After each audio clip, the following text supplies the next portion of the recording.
Okay, good morning. Welcome to Stand Up for Jehovah. My first video was going to be about humour and all the funny things that have happened to me as a Jehovah's Witness, but on reviewing the very best stories that I could think of from my time as a dub, I realised that this video is actually going to be called Shit. Now, the very funniest thing that ever happened to me as a Jehovah's Witness was this story. I think time went into slow motion at this point. It all kind of went really slow.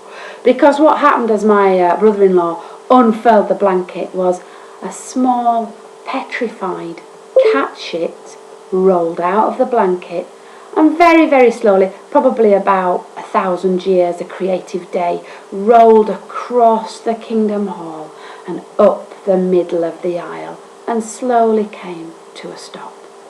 Now, there was a poor brother on the platform, okay, giving some kind of talk, rah, rah, rah, rah, rah, giving the talk, and maybe dimly aware that about a third of the congregation were now not watching him or indeed listening to him, but fixated on the cat shit in the middle of the Kingdom Hall. A cat shit. I mean, that is a beautiful story. Just, it stands alone as a really beautiful story. A member of the anointed, a blanket, and a cat shit in the middle of it. Well, hello everybody. We are doing another interview. This one's special, you might be able to tell. We are on Skype. I am with my friend Lou, and Lou has a YouTube channel. Lou has lots of interesting things to talk about, and thank you for being on today. Well, thank you, Eric. You know, your channel came to my attention just, a few weeks ago. A friend of mine, I was on a trip, and he said, have you seen this lady? She's talking about cat shit. She's talking about all these funny things. You have to watch her. And I said, no, I hadn't seen it, but I'm wide open to anything having to do with cat shit. So, and the Kingdom Hall. So I'm thinking that we need to know more about this interesting lady. So I contacted you. You graciously agreed to do a little interview with me. So Lou, maybe you could just tell me, first off, how you got involved with the witnesses and what led up to where you are today. Yes, certainly. Well, I was a born-in, so I didn't really have a choice, but I was a very good witness, and I tried really hard, and I pioneered, and I never did any of the naughty things that you might think people do when they're being a good witness. And I really took it deep into my heart, or at least I thought I had. It's not until you come out that you realise none of it makes sense, and so you're just trying harder and harder. But it took me a long time to come out. Okay, so you were raised around the witness truth, and were your parents were they excellent examples? Were they good JWs, and did they really inculcate that into you? And I'm assuming you got baptized when you were a teenager or a young person then? Yeah, we were an excellent family, if I may say so. My mum pioneered for years. She was one of the pioneers that had the most Bible studies in the congregation, and my dad was an elder. It was just me, mum and dad. We were a small family. But yeah, we really did work hard. And now, funnily enough, my dad had a beard in the 70s. I can't remember if that's before he became an elder, but he certainly was when he was still a witness. And he looked just like Jesus. And I think that's how he managed to keep it for so long, because I think people just kind of thought, that guy's Jesus. And he was a really nice, honest, hard-working witness, and so was my mum. I mean, so hard-working. And so we did really take it deep down into our hearts. And I just remember there was one time on one of the district assemblies, they used us as one of the sick-making little examples of a perfect family. And I didn't know it at the time because I was about 11. But I think my mum was livid because she knew deep down that we weren't this amazing witness family. There was a lot of cognitive dissonance and, all that, and struggling and questioning going on quietly. But up front, you do what you do, don't you? So we were up there at the district assembly doing our nice little pitch for Jesus and his perfect family. Interesting. So you remember these things in your mind, certain things stick out in your life, especially in growing up in the witnesses. And then what was the point, Lou, when you started to question, you started to think something's wrong, something's not right? That's a really interesting question, Eric, because I don't know if there was ever a point at which I thought this religion is not right. I grew up as a teenager. You're right, I got baptised just before 16. I remember a teacher at school begging me to stay on and go to college, and I told him no, I've got to pioneer, even though I think I probably didn't want to. I did. And I did a lot of, why can't women wear trousers, and why this and why that. But it was never fundamental questions. It was always within the belief set that I thought was right, just struggling on little things like a teenager, rebelling a little bit. And even when I left, I never questioned it. There was a point when I left, just after I left, when I was about 30, and I committed my first big sin, which was quite exciting. And I remember at that time thinking, right, so now God's going to destroy me at Armageddon. And then immediately afterwards, I got the most liberating feeling, because I thought, whoa, oh my God, you can only be killed once. And instantly, in the middle of the sin, which was a bit bizarre, instantly I had this amazing liberating feeling like, this is brilliant. So now I can do loads of sins, and I'm not going to die for ages. And then when I do die, there's no hell, I'm just going to be dead. But I still believed it. I still thought I was going to be killed at Armageddon, and that went on for quite a few years. I'd say maybe 5 years after that. I still believed. So I think I was one of the many who just leave, but never get mentally free. All right, so Lou, I really appreciate you sharing this with us. So let me get this straight. You're about 30 years old, and you did a naughty thing. You broke some rule, and then at that point you had this epiphany. You realized that, you know what, I want to live my life. I don't want to follow, all these restrictive rules or whatnot. So it took you about 5 years, and after that 5 years, so you're 30, now you're 35, and then where was your mind, and where were you at next in your thinking? So I did what most people, I think, do who leave. They fade, and they just think, oh, it's not for me, it's really hard to do, and it's a benign religion, it's if you like it, if it makes you happy, that's fine.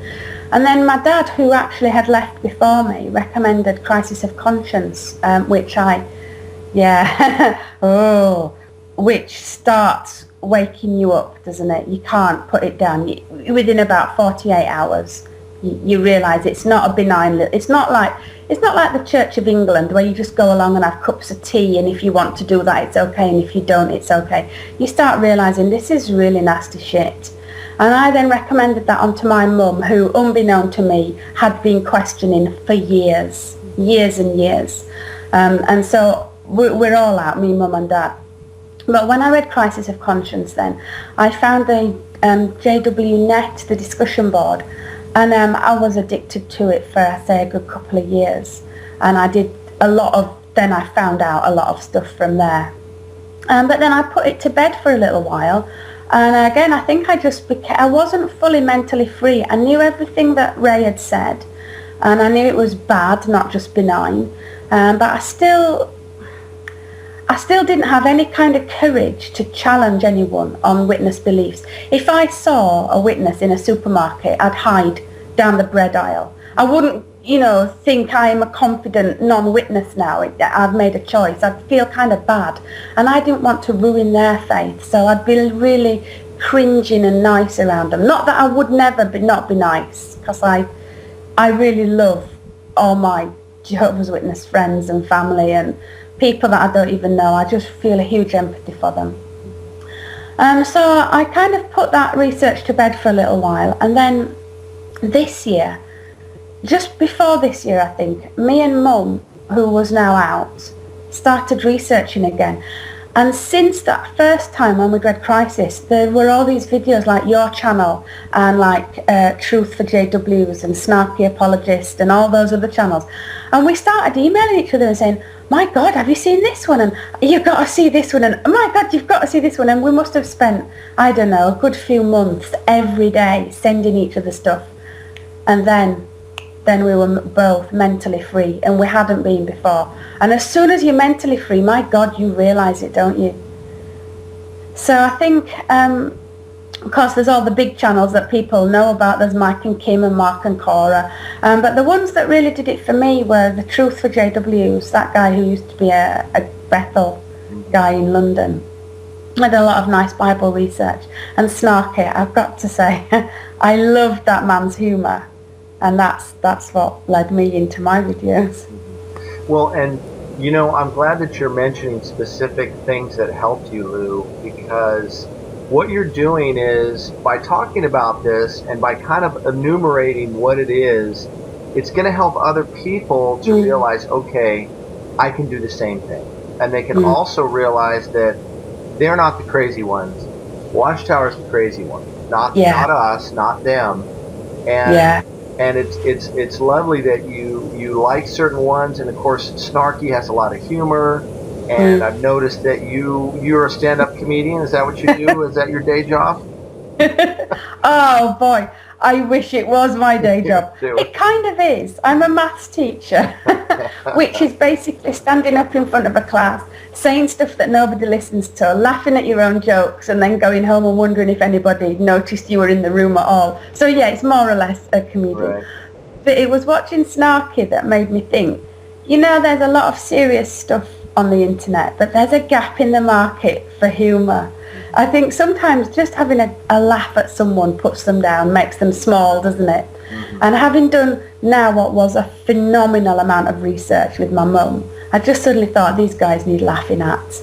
And so it was my New Year's resolution on January 1st this year to have a go at doing some comedy. And it was just like, I just thought, nobody's going to watch this. That's cool. I'll just do it for my own ego. I'll just watch myself. And I was really surprised that it's kind of grown a little bit, and it's good fun. Well, I have to say that the first one that I saw, like I mentioned earlier, was about this petrified piece of cat shit rolling down the Kingdom Hall, and I mean, it was just so outrageous. And like you said, there's a gap in the market there, and it really helps us. Sometimes they say, you know, laughter's the best medicine. Be able to reminisce and think about the funny things. Also, it helps.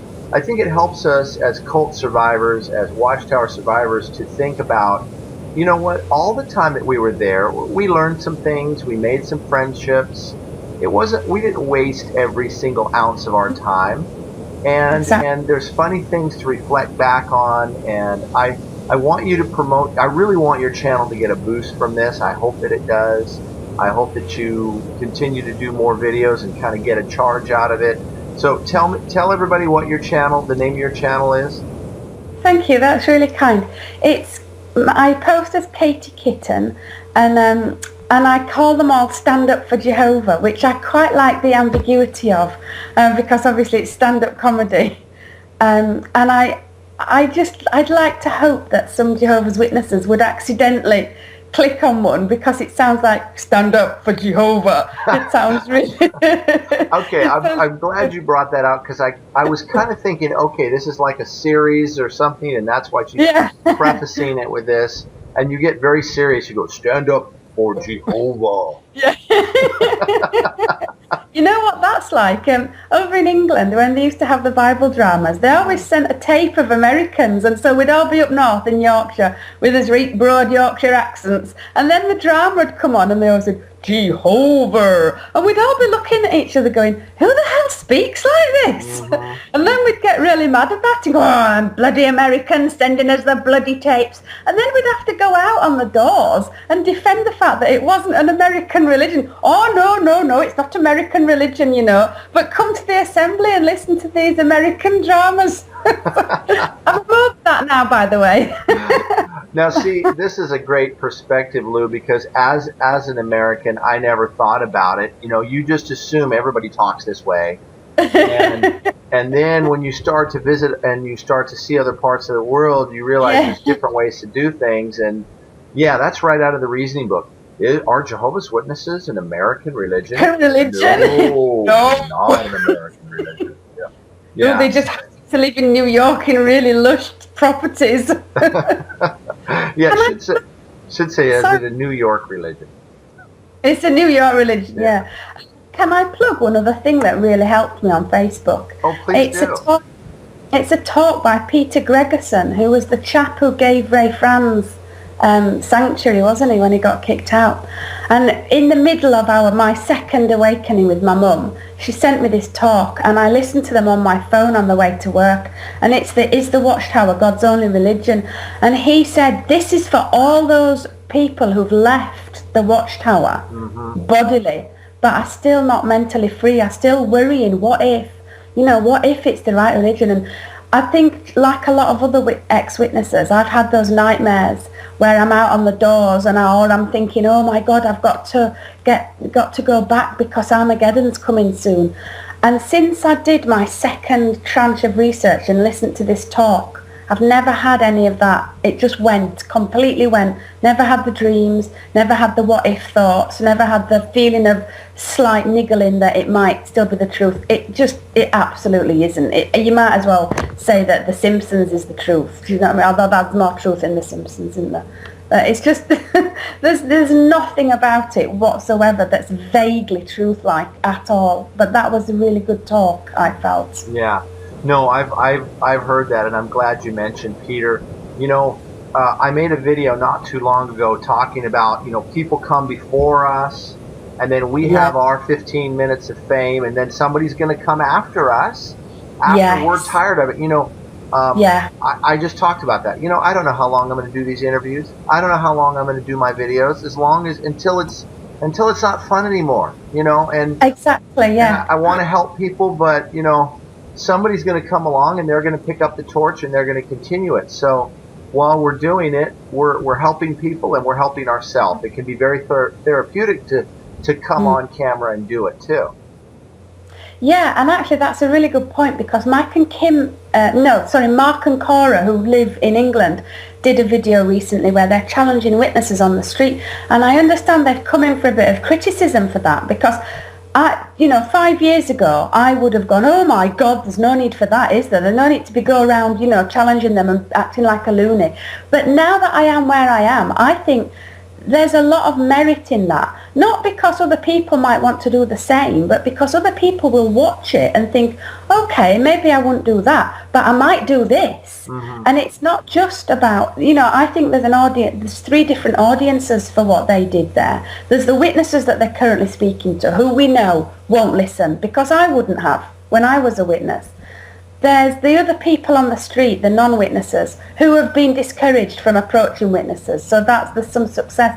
But there's the Apostate Army that are watching them and getting ideas and building on what they're doing and thinking, well, I'd do it differently, or I might do this, or I might go bigger. And I think there's the merit in what you post online, that other people will take what you've done and adapt it and change it and build on it. And that's massively important, I think. Yeah, that's an outstanding point, and it's not just, you and me and 2 or 3 other loonies out there. There's thousands of us making these videos, blogs, forums, on and on and on. And there's a reason why. There's so many of us doing this. And, it's like you said, it's important. It's important. I'm just wondering who I can count my time in with this, put my S8 into, because I feel so much more passionate about this kind of proselytizing than ever I did about the pioneering. And I might just put an S8 into myself and give myself a big pat on the back every month, because I just feel absolutely driven in a way that I didn't before. Now, when I first put my videos up, I thought I was being real big and clever, and I sent them to a friend who's an ex-JW, who we used to goof around a lot and talk about the stuff that I post a lot. And he emailed me back and said, I got therapy to get over being a witness, and it seems like there's a lot of pain there. And he just basically told me to move on, and I was livid. Because I thought, no, I don't. Well, it is a kind of therapy, isn't it? Obviously, I'm egotistically theraping myself all over YouTube. But there's not a lot of pain there. I don't need to move on. Do you know what I mean? I'm passionate about lots of things.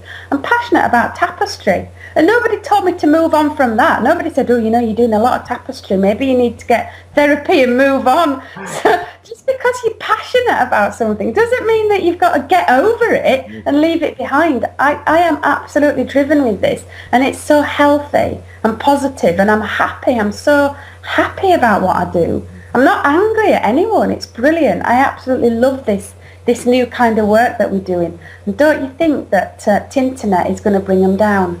Really? It's definitely making an impact. There's no question about it. And your comparison to any other hobby, I think it's brilliant. You love to sew, you love the tapestries, you love art, you love video games. So yeah, this is another one of my hobbies. I like to make YouTube videos, and I like to help people get out of cults. You got a problem with it? There's the door right there. Get over it. So yeah, being yourself, having that attitude, it really shines through, especially in your videos, Lou, because you're just totally uninhibited. And I put up a disclaimer in this video at the beginning, that said there's going to be some, curse words or four-letter words. If that bothers you, then you probably shouldn't watch or whatnot. But I think personally, sometimes using these words is also therapeutic. Saying words that you weren't allowed to say, because what it does is it helps you get that out. Back in the 70s, they had that scream therapy, or you would scream, you would get it out. It's almost like that. When I went on my trip recently, I met some lovely ex-JW people, and also some ex-Seventh-day Adventist people. They get this fellowship too. I didn't know that. Anyways, one of the gals that I met, she's such a doll, very fun, but I challenged her to say I don't give a shit, and she couldn't do it. I said the secret to all of this is to just put it behind you and to just say I don't give a shit. And I said, go ahead and say it. And she was like, no, I can't do it. I can't do it. I said, you can do it. You can do it. And I started to slap money on the table, and I said, I'll give you this money if you do it. But the whole thing, and then we were just laughing about it. But so we have these things, this Watchtower programming, there's still bits of it in there that whatever method we use, we want to get it out. We want to clean it out. Yeah, and I think, I do worry about that a little bit, but it is kind of me, and it is how I speak. And I love the dissonance of me looking like some plump middle-aged lady on the video, and then coming out with all this the stuff that you wouldn't necessarily put with me. But because my mum started listening to them, and then I did really worry, because I thought, would you kiss your mother with that mouth? Get in trouble with your mom. But fortunately, she's really kindly put it into context, and she doesn't criticise it at all. Aww. And I think there's different stuff for different people. I know that would alienate a lot of current Jehovah's Witnesses. You know, if you're just coming out, you don't want to hear some potty-mouthed person mocking your religion. So maybe it's not for that. But there's other people out there that need that kind of therapy. But fortunately, there's something for everyone on the internet, isn't there? If you're a serious Bible student, you can look at Peter Gregerson, or you can look at Truth for JWs, or Snarky, or any of those other serious Bible type people. If you're an atheist, you can find other ex-JW resources as well, and so there's something for everyone. But the thing you said about the other religions getting disfellowshipped, that was what made my dad wake up, actually. He went travelling, and he was struggling with the witnesses at this point, and he met a guy who was in a different religion, who was in the same position, had been kicked out, and my dad said to me, it's all exactly the same. It's exactly the same. We're not unique. All the issues... Oh dear. I think, have we lost our call? Yeah, it did that earlier. Let's just keep going, and we'll Oh, worry okay, about right. it. Yeah, but go on. So, So your dad saw this. so my dad saw it. Actually, my dad saw it well before me. My dad was out well before me.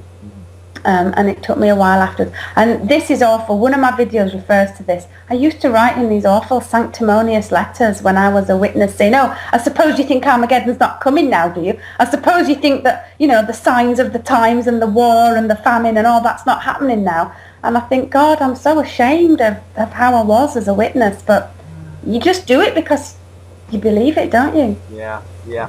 No, I think you're right, Lou. We all get those little pangs of guilt or conscience because, look, I was an elder for 10 years. I did a lot of elder things I'm not proud of. I would like to think that I was a good elder. In fact, they used to call me Brother Love. Oh, You know what I mean? like bad They called me Brother Love because I was so loving and I just wanted to shower the friends with love.